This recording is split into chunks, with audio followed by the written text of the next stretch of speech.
at the moment, like I'm just really trying to, focus on being authentic. I started dancing when I was tiny and then I begged my mum for singing lessons. I was like, Mum, I want to sing and dance. I want to, be the next Katy Perry, whatever I wanted to be. And for me, I guess it was just the opportunity to really see how far I can take it, but also just learn from people around me.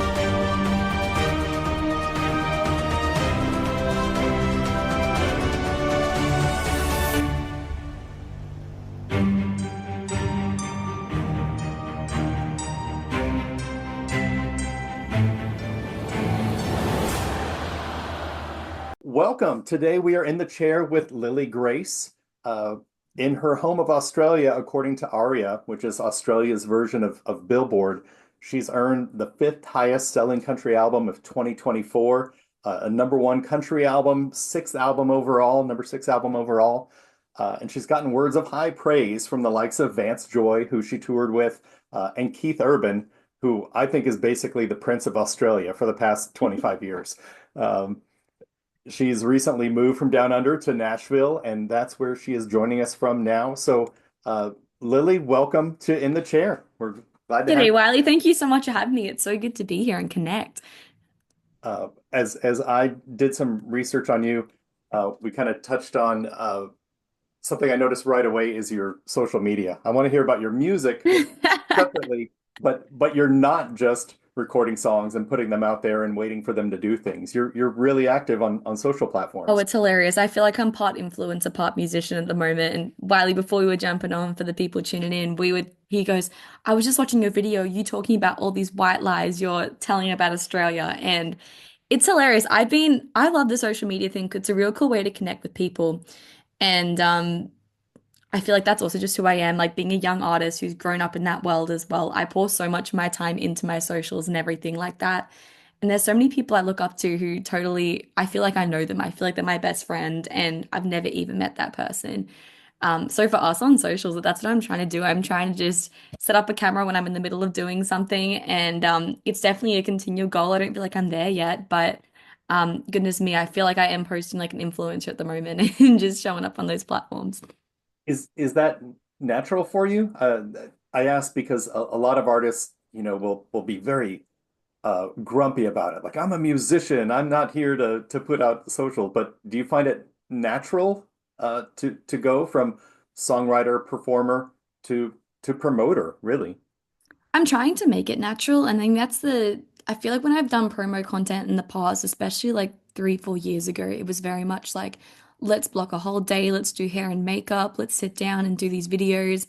And it's like, hi, I'm Lily Grace, go listen to my song. And that content was great and it's definitely helped with what I've done. But at the moment, like I'm just really trying to, focus on being authentic and bring people into some more different elements of Lily and not care as much about planning it out as, I guess, not strategically, but having it be so crafted. And that's what my team and I are working on at the moment of, I guess, building a personal brand where it's this is Lily, sometimes without makeup, some days she's not having the greatest day, but just sharing all those elements of what I'm doing. And that's, I guess, like a mental thing for us as well, is just like pull the camera out whenever you can and post. And that's the goal at the moment. So trying to make it. That's cool. I think a lot of artists struggle with that of how much to share their authentic selves, like the person Yeah. who, just before you step on stage, that person versus the one in front of the microphone. Oh, completely. It's so funny. I find that like my personal content performs so much better than my promotional stuff too. And it's not exactly what you want because it's not driving towards, your streaming and your shows sometimes. But that content carries so much weight in, I guess, building relationships with people, showing them who you really are as an artist. And I mean, my number one goal is to build a community of people. And I feel like being authentic on that is a gateway to hopefully doing so. Yeah, absolutely. I do want to talk a little bit about your music. What was the first time that you maybe not your first exposure to music, but uh, perhaps when it was in front of a piano or a guitar where you thought, "Hey, I'm writing a song." hmm Music has been my thing forever, Wiley. I have been singing since I was like 10. and started out, I started dancing when I was tiny, and then I begged my mum for singing lessons. I was like, Mum, I want to sing and dance. I want to, be the next Katy Perry, whatever I wanted to be. I just wanted to do it for fun, initially. But we have this big festival back home called the Tamworth Country Music Festival, and it's kind of like the CMA Fest of Australia, and Tamworth is like our country capital. And I went to that when I was little, and there's this busking competition, and I was busking on the streets, and crazily got chosen for the top 10 out of that busking competition and got to stand on stage in front of all these people. And I think that's kind of what caught the buzz for me is I met so many cool people backstage, industry heavyweights who just nurtured young talent and really wanted to see them succeed. And I think initially for me, it was like this beautiful community of people, love and support that drew me to it. And I was like, oh my gosh, I just feel so encouraged. I feel supported. Like I feel like people believed in me and what I was trying to do. And honestly, from there, just started gigging and more things were happening. I was just taking any opportunity I could get, building into the original scene, putting out my own music. And that's a whole story for itself. But it's just grown. And now I could never, ever see myself doing anything else. It's 100% just my dream job. And I'm glad to be chasing it. That is super cool. There was a member of one of my bands in the past that his phrase was like 80% of life is just showing up. Oh, So totally. you would not have had that chance if you didn't have the gumption to go out and do the busking that day. Sure, sure. That if you had just said, it's too hot, or And it was. Tamworth is like, you guys use obviously Fahrenheit instead of Celsius, but like 45, 50-degree day, insane heat. And but hey, it's for the love of the music and it's a great, great time for everyone. It's awesome. that's great. So you got things rolling and you know put out albums or singles that started doing very well. Right now, you're a I hate converting success into numeric stats, but it does help. Like the Two of Us Meet has over 1 million streams. You've got over a million and a half views on YouTube. So there's success there.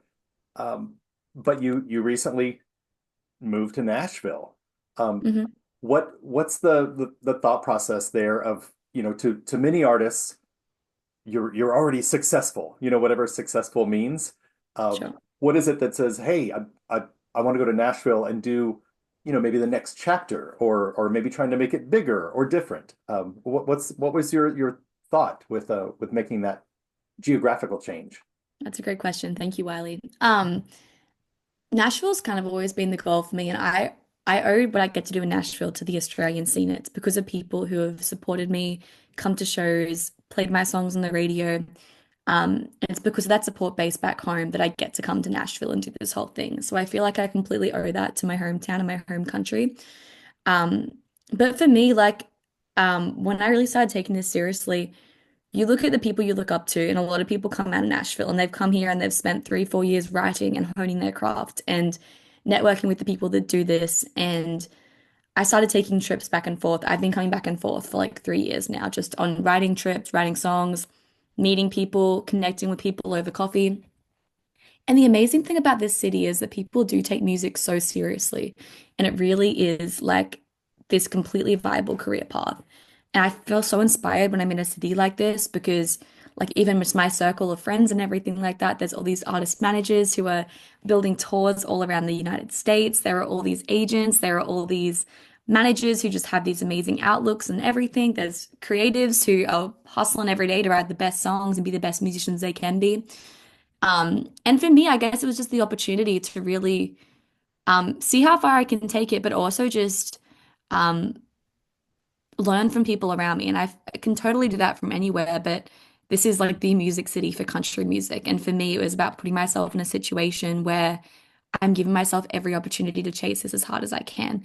And, it's nowhere else in the world. Like, sure, there's other places, but for country music as much, the person you meet at a coffee shop is likely in country music and doing something too. And that's just this scene. And it's so cool to be a part of. And just, I feel like I'm inspired every day to just run after this. I'm always just fired up and everything when I'm in Nashville and doing the thing. It's really, really great. So all right, so that's fantastic. I have a couple Nashville specific questions, and one is from a personal front. I got to take in a songwriter night at the Bluebird Cafe. Oh yeah, wonderful. Have you done that yet? I've done it twice. I feel it was the coolest thing. I walked around Wiley with starry eyes. I was like, oh my goodness, this is the Bluebird Cafe. Coolest place ever. And again, when you have an appreciation for the scene here and the history and everything like that, walking into a place like that is just the absolute mecca. It's so cool. Yeah. What Have you played it? um I was on tour with a singer-songwriter and she played it. Okay, cool. They Who didn't was need a that? drummer. They didn't need a drummer at the time, Oh, but day. what struck me in that setting was, the next artist who went up sang one of the best songs you've ever heard. And then the Mhm. person who followed them, it was one of the best songs you've ever It's heard. like the standard is insane in Nashville, and that's what I love about it. It's intimidating because there's so much talent here, but it's also so inspiring. And it's like, oh my gosh, everyone here is amazing. I better put my hours in on the practice front and, write and write and write until I get that good music. And that's what's so cool about it. Yeah, I was blown away. Just everyone's guitar was perfectly in tune. The sound was great. You don't get that everywhere. No, no, no. I think well, no, I don't want to be negative. Open mics can be tough to sit through sometimes, just because it is for newer souls to come in and try things. Sure. But man, yeah, the Bluebird is just home run after home run. I think it's got to help level up your game, no matter how high you are. 100%. 100%. My other question, I don't know if you've been there long enough, but have you had a chance to visit the Opry, the Grand Ole Opry, or play there yet? Haven't played that. It's definitely a big bucket list thing. But yes, I've been a couple of times, just supporting some other people who are playing there. Yeah, and last question is, have you run across Dolly Parton at all? No, but if she wants to run into me, she can totally call me because I would love to meet Dolly. But Okay. I have not. I'd love to. No, that to me, that's when you can just say, all right, well, I'm done. Yeah. Peace out, Nashville. Been to Nashville, met Dolly. Now I'm gonna go home and that's great. So I'd love to hear a little bit about you have accomplishments to now. What are the things you're working on to take it, through the next year or so? New album, new tour. Yeah, I haven't released music since my debut album, which was in August of last year. And it did really well, which is a really cool thing. But also puts a lot of pressure on everything. And I'm very big on quality control. What I put out, I want to be proud of, and I want to be able to stand behind it. And getting back to Nashville and everything, we've kind of taken some time to just really make sure the next batch of music is where I want it to be. So, new song comes out May 30th, which I'm super excited for. It's called Me, Myself, and Wine. Um, Working on a project of music which will be released towards the end of the year. And at the moment, just building my touring footprint in the US. We've got a run of shows coming up in Vegas, some stuff around CMA Fest that will be announced soon, and just building that footprint and connecting with audiences in person in the States. So I just can't wait to just head to new places, meet new people, and play some good music for them. Uh, that's cool. I was actually just reminded, it was only a week or two ago, I interviewed an Australian band called Slowly Slowly. I I don't don't know. know of them. Uh, No. What kind of genre do they play? they're sort of pop alternative rock, Okay. um, and had just like a week earlier finished a UK tour and then ended with a tour in Australia Oh, cool. and had just had a new album. And I asked about, well, the album went out, but with the recording process and the release process, the last song to make it on the album was written quite a while ago. Sure. Um, and the singer automatically said, "Yeah, I've been home a week, and my manager's already asking, okay, so what about songs for the next album?" Yeah, Yeah, it's a game. There's so many things that need to be done consistently and just to keep it all moving. It's a momentum game, but it's so much fun for that reason. It's just putting the law of motion just into play 100% of the time. do you find yourself doing more intense songwriting sessions, or is songwriting just something that you always do? So there's always new new bits to choose from and start piecing together for an album. I love co-writing. When I'm in Nashville, I most of my songwriter base is based in Nashville. I don't really have that circle of people back home yet. Um, when I'm in Nashville, I'm very intense on the creative front, and I love taking moments of time, even if it's just 2, 3 weeks, where I'm just focusing on writing. And we're writing 2, 3 times a day and just pouring everything into that creative bubble. Have my content batched and be able to focus on that. There's nothing better. I don't really co-write when I'm traveling. We just got off a tour recently, a month in Australia, which was great. I find it really hard to schedule stuff like that when you're touring because you just don't know what the schedule's going to be like. You have a radio interview for 10 minutes, but you can't book a session, whatever it is. So I write solo when I'm traveling or on the road, but I do try to be really intentional about blocking solid blocks of time to just pour myself into everything creatively and really just hone what I'm trying to make. That's cool. Speaking of on the road, I love hearing artists.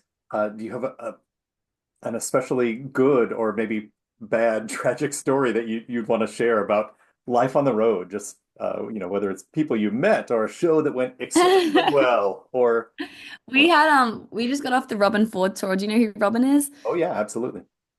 Yeah, so it was so cool. We did his Australian tour and my headline tour last month. So it was so much fun. We had the best time. Honestly, cannot speak more to his character, like the greatest person ever. And you think someone like him, who's had such a long, long career, impressive list of accolades. He's like, Lily, what green room do you want? Lily, can I hold your bag? I'm like, oh my gosh, this guy is just the nicest gentleman ever. Um, but I tell you what, Wiley, I am like a disaster when it comes to traveling. It's hilarious. My management team are always joking. They're like, every time Lily goes to an airport, something goes wrong. We need to like hire a film crew to cover these airport experiences because something happens every single time. Um, I had one, I was coming back from a songwriters thing in Key West and I was out of luggage, Wiley. So I decided that I was going to put my clothes inside my guitar, like stuff them inside the body of my guitar. And Key West Airport isn't a very big airport. There's one like security line. That's it, just one scanner. And of course, they wouldn't let me check my guitar like I normally do. So I was checking it at the gate and I'm bringing it in and had to pull out every single item of clothing inside my guitar. Um, Everyone hated me, but it we put it on social media. It got like 55 million views or something crazy because everyone was like, "This is just ridiculously funny." Like, goodness me. That's where I'm gonna go after we stop talking. I'm gonna Oh go. yeah, That's great. Well, terrible and but a good story. funny though. That's what counts. Yeah, absolutely. Uh, have you had any particular co-songwriters that you've maybe enjoyed working with the most, or who challenged you to write something in a different direction from what you'd ever done before? Yeah. Honestly, one of the biggest, I guess, mentors, but also someone who's really pushed me. James Blundell, my debut single I put out. I was so, so fortunate. I met him when I was little, and I was opening for him. I was booked as the support slot, and then I became the co-headliner because the other co-headliner pulled out. And he is like a platinum artist in Australia, a very accomplished guy, and I was a very young writer who, to be honest, didn't really know what she was doing in a writing room too much. And I was so nervous going into that session. I had like 13 different ideas, like 20 song titles. Like I had done my prep work to make sure I could carry my weight. Um, and he just writes, he's got a very traditional style of writing, but he's a very literate guy. And half the words he was, pouring out, I genuinely just hadn't heard used in such ways. I love people like that who have different strengths than I do because it makes me go away and be like, oh, I need to go read some more books, or I need to go and figure out how to craft a hook or whatever it may be. Even though it's intimidating and you can have that imposter syndrome kind of thing. I guess he was kind of a person for me who was like, oh, I need to go and read some poetry. I need to go and study things like this as well to see if that can really strengthen my writing and bring me to a better level as well.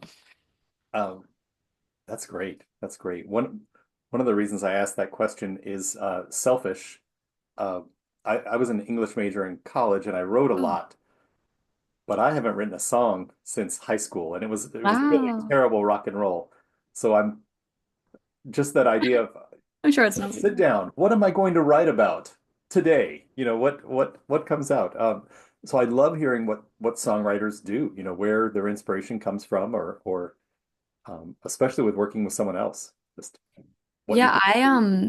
I have a long, like my notes app is a mess. It's got every single thought I think is written down in my notes app, and I don't use 80% of them. But something one of my mentors taught me is to just do like 10 minutes of journaling every single day. And as a writer, you need so many ideas to bring into a songwriting session. And when you are in those creative blocks too, like I don't have ideas for 3 songs a day. That just doesn't come to me naturally. It's a matter of batching ideas, having books of thoughts and journal entries and diary things, or actively searching for content ideas and watching movies and making notes or whatever it may be.